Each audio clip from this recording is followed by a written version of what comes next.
Now you go to where they're sending their so-called children out there into the universities and that. They're just like the so-called Edomites. They're just like their daddy, the Edomites, man. That's why going back onto the main essence of the lesson, which is America is #1 in idol worship.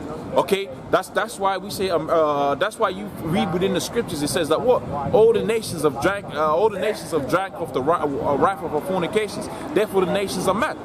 Okay, so let's go back onto this. I had a precept in mind. I've forgotten it. Oh, Habakkuk, the 2nd chapter. And get that right quick. As another side note. Okay, so Habakkuk. The book of Habakkuk 2, and we can start from the top. And Habakkuk 2:1, it says, I'll stand upon my watch, I'll set me upon the tower, and watch what you say unto me, and I shall answer when I am reproved. And the Lord answered me and said, write the vision and make it plain upon tables, that he may run that readeth it. For the vision is yet for an appointed time, but at the end it shall speak and not lie. Though it tarry, wait for it, because it shall surely come. So we're reading about the destruction of Esau, the exposing of the Edomites, and the whole world coming to the realization that they're the devil that the scripture speaks about, which is the deceiver, right? And they are the deceiver because they deceive the whole world into believing that they're white. They're really red. Okay? They're the red nation that the Bible speaks about. All right? When you read the Bible, it doesn't go into black, red, and brown. It says there was a red nation. They was the Israelites, and they looked a particular kind of way. And really, when you read about the Bible, when you read about the Israelites, you find out that they are dark-skinned people. Okay, you find out about the description of the Lord, which is within the book of Revelations, the 1st chapter. Okay, what does it describe? Does it describe a so-called Amalekite? It describes a man with a deep voice, okay, and a big bushy afro, just like how we go, okay, with dark skin, man. Okay, that's what the scriptures describe. So that's why we know this man is the devil, because he will have the whole world believe everything other than that. Okay, so he's deceived the world. When we go into the Latin, the word for deceiver is the diabolos, meaning the devil. Okay. So second verse, 2:2, it says, and the Lord answered me and said, write the vision and make it plain upon tables, that he may run that readeth it. For the vision is yet for an appointed time, but at the end it shall speak and not lie. Though it tarry, wait for it, because it shall surely come, it will not tarry. That goes into the book of Isaiah 55. I think it was around the 11th verse we was reading, where it talked about how the Lord's word wasn't going to return unto him void. So he put out the particular judgment upon particular nations, where those nations was going to get their judgment. All right. So it says there, 4th verse, behold his soul which is in him, right, is lifted up, so he's proud. That was a key identifier about who these people were going to be. They're proud as all hell, man.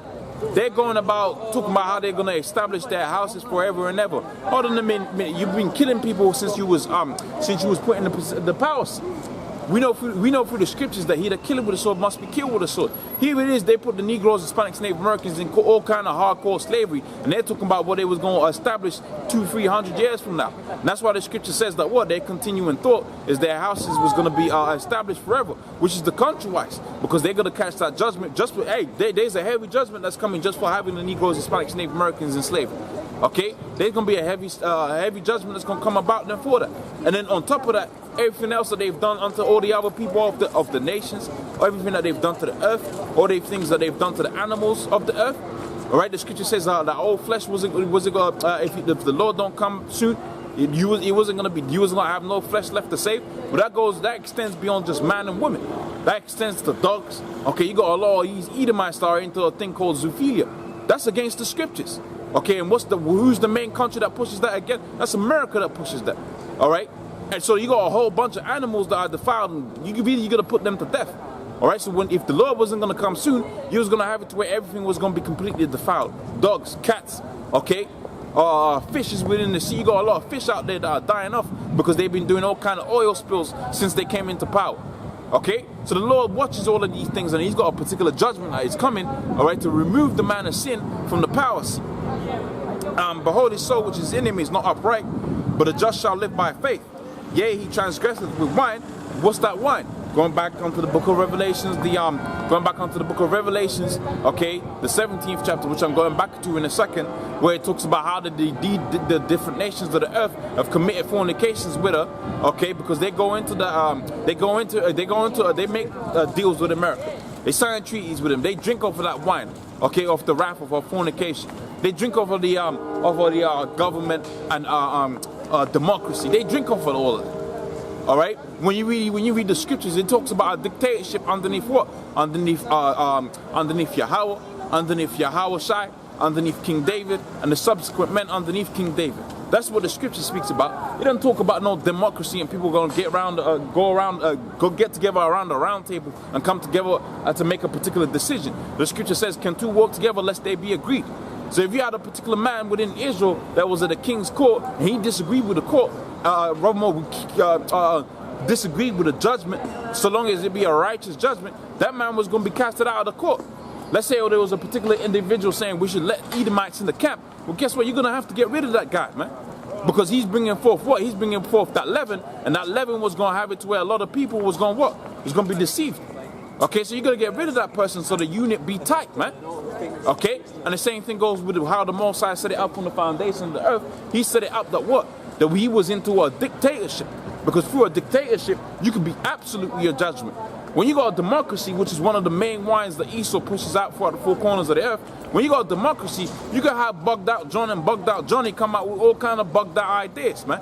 And that's going to be actually debated upon. That's why you got the craziness that you have happening out here within the world right now. You go into the book of Jeremiah, going back onto that, it says that what? Therefore the nations are mad, because through the policies that they was going to make for their so-called democracy, the people was going to go out there crazy. Okay, there is no standard within this society. If you had a standard, you would have a person that was going to institute the standard, which was going to lead to a dictatorship. Through that democracy, through their policies, they was going to deceive many, and they was going to have a lot of people bugged out thinking they're doing good, man. Okay? So going back onto the scripture here within the book of Habakkuk, the 2nd chapter, it says, yea, also because he transgressed with wine, philosophies and all of that. In fact, does it go into that? No, it just says wine. Neither keepeth at home, and that's a good indicator. That goes in hand with the book of Genesis, the 27th chapter, where the scripture speaks about how this man's blessing, the red man's blessing, was the sword. Now, what nation of people does that fit in with? Okay? That fits in with a nation that call themselves white, but they're really red because they're the ones that was blessed with the sword. All right, you read the Bible, it says a particular nation was going to be blessed with the sword. Who is the man that is he's out there, man? When it comes to killing people, he's out there. They ain't dealing with the Arabs. That's not dealing with the Chinese. That's not dealing with the Negroes, Hispanics, Native Americans. Yeah, you got it to where one of the curses that befell the Negroes, Hispanics, Native Americans was that the brothers was going to hate each other, so you was going to have all kind of gang violence. But they ain't out there. You don't see no army of Negro, Hispanic, and Native Americans out there in some foreign country just putting people to death. That's the red man that's doing that. Okay, and that goes hand in hand with the prophecies. It goes hand in hand with the scriptures. And that red man is who you know is the so-called white people today. It's just easy. This is easy mathematical extrapolation that people can't seem to do. Okay, so it says there, neither keepeth at home, who enlarges his desires as hell. So these people can never be satisfied. It's going to say that. I can never be satisfied, and gathereth unto himself all people and all nations. So when we got DJ Trump, okay, going out here coming out here to Britain, okay, visiting NATO, he's heaping onto himself all nations. When he had the so-called agenda to take Assad out of the power seat, that was heaping onto himself all nations, man. Okay, because he saw which is in him is not upright. But see, the Messiah is gonna, he's gonna do him a nice one. Okay. So going back now into the book of Revelations, the 17th chapter, and this is 17 and 3. It says so he carried me away in the spirit into the wilderness, and I saw a woman sit upon a scarlet-colored beast, full of names of blasphemy, having 7 heads and 10 horns. And that's the image that we have at the camp, all right, alluding to the dragon, okay, the power structure that is NATO and America. Okay, this is what it's speaking about here.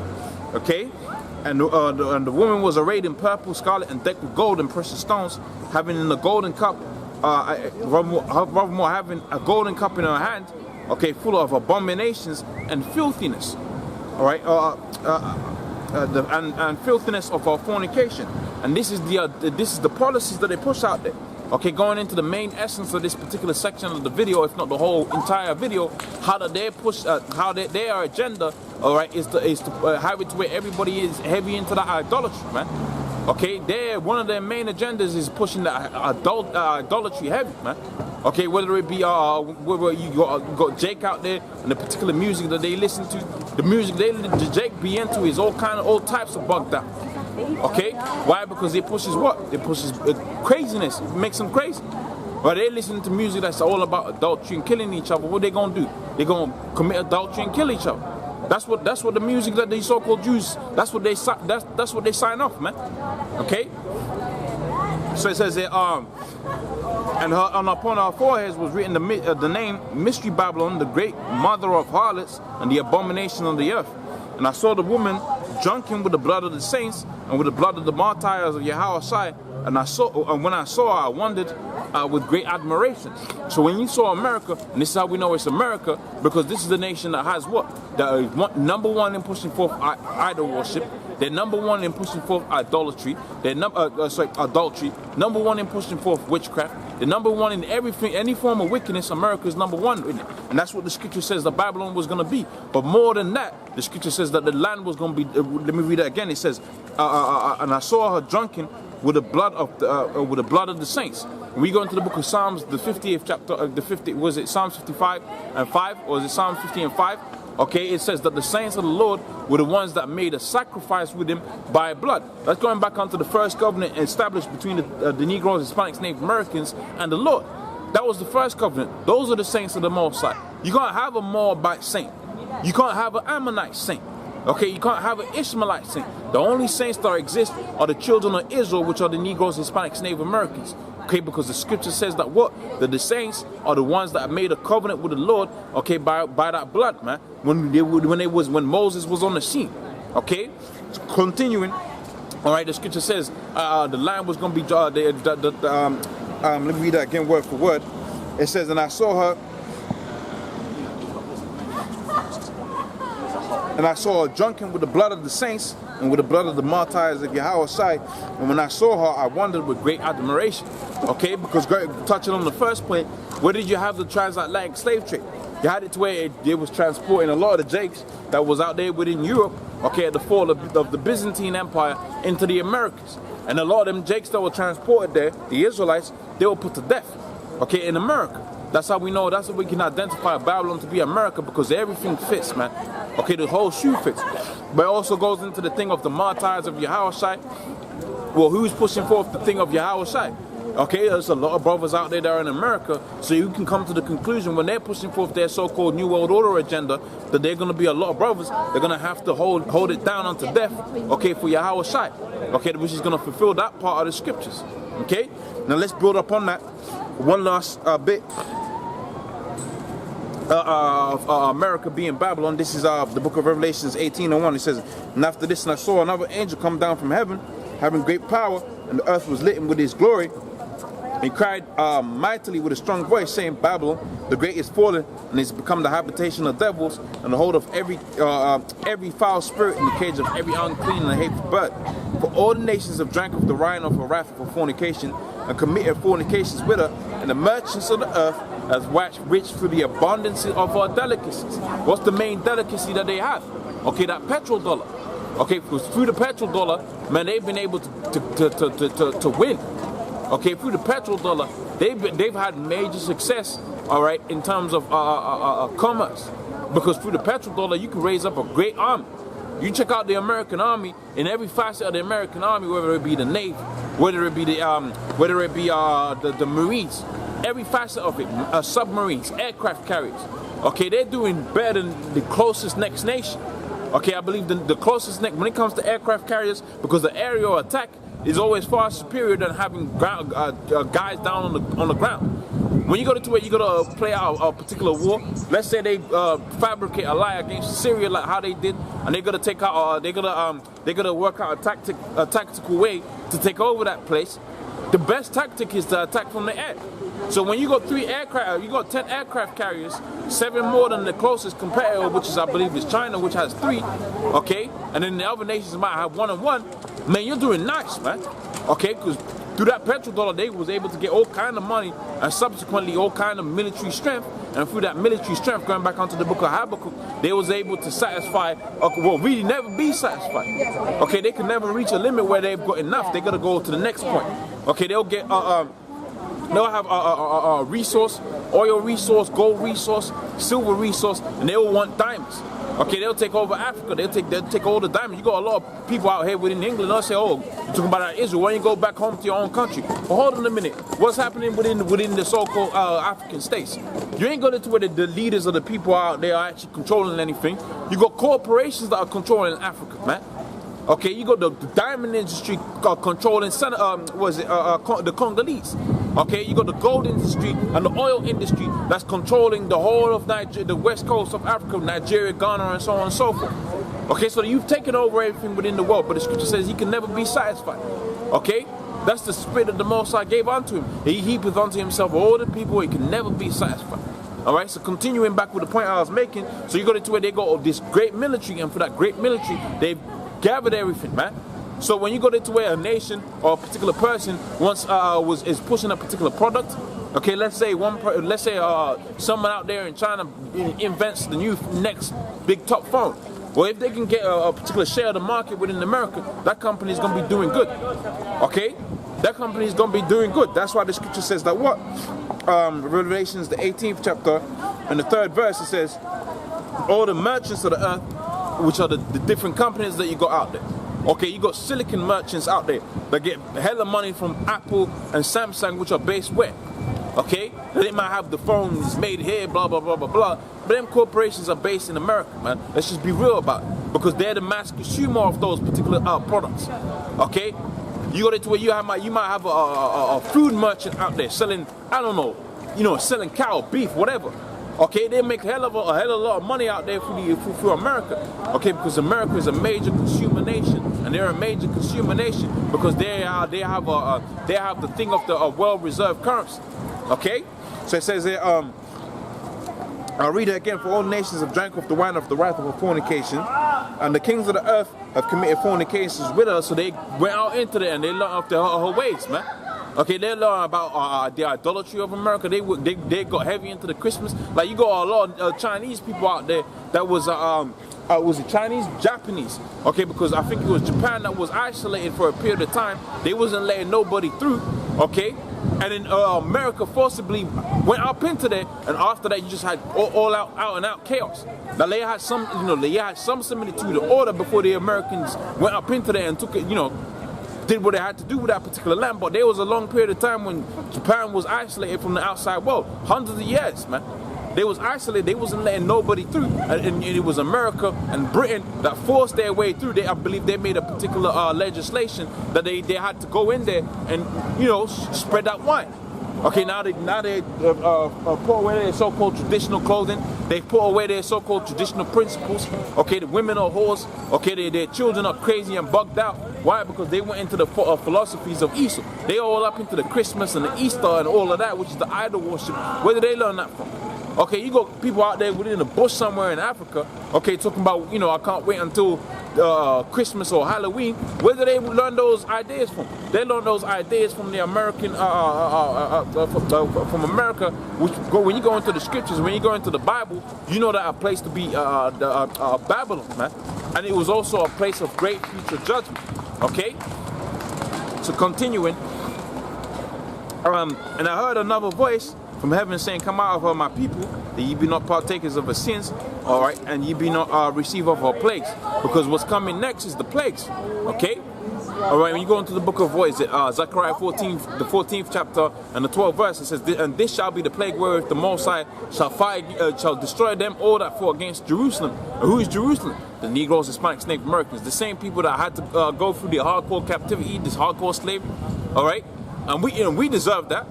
Okay, you can check out the scriptures. The scriptures put out clear guidelines for the Negroes, Hispanics, Native Americans to follow, and they didn't follow them. So what's the judgment that came upon them? The Most High put them into hardcore slavery. All right, but the scripture says that what? Where the apple of the Most High is high, therefore He was going to put our enemies into hardcore slavery. Okay, so let me continue now with the other precept I was holding. Okay, and this is back within the book of Isaiah, the 47th chapter. and I had another precept in mind, and then I'll switch into the last topic, which I'm going to read out in a second. Bear with me.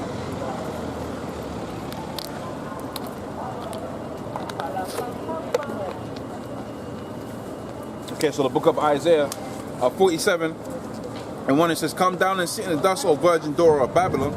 Sit on the ground. There is no throne, O daughter of the Chaldees, for thou shalt no more be called tender and delicate." And when you check out the scriptures, you check out what that means. Tender and delicate meaning untouched, because you've had civil wars within America, but you ain't had no major war come out. You didn't have no Saudis go up in there and, you know, take down whatever. Okay, you haven't had the Russians roll up in there and do what they're gonna do with the land. For the most part, it's been untouched. It's delicate. Okay, no major. You know, you can't. You know, you got South Korea, was it North Korea? I forget which one. Okay, King Kim Jong-un, and he was making all kind of threats against America a long time ago, that was all a misdirection. Okay, having it to where the people believed there was actually a threat there when they wasn't. Okay, you know, you haven't had no major war that's played out within America. All right, but the scripture says, "Thou shalt no more be called tender and delicate." Let's go to the book of Isaiah, the 13th chapter, and let's see what that means. All right, now this is where you're gonna be. This is where you have to see that when the scripture speaks about Babylon, it ain't just talking about the back in the day. Okay, you got to see what's being said. Okay, you got to filter it out with a spiritual eye. Okay, if it's saying, if the Bible is saying you shall never be inhabited, well, hold on a minute. I thought when Babylon was taken down as a regional power, I thought it was liquidated into the Babylonian Empire. Okay. So if it was never going to be inhabited, that was talking about a different time, which is the time that we're living in right now. Isaiah 13 and 1, it says, "And the burden of Babylon, which the son of Amos did see." Okay, so it says, "Lift ye up a banner upon the high mountain, exalt the voice, shake the hand."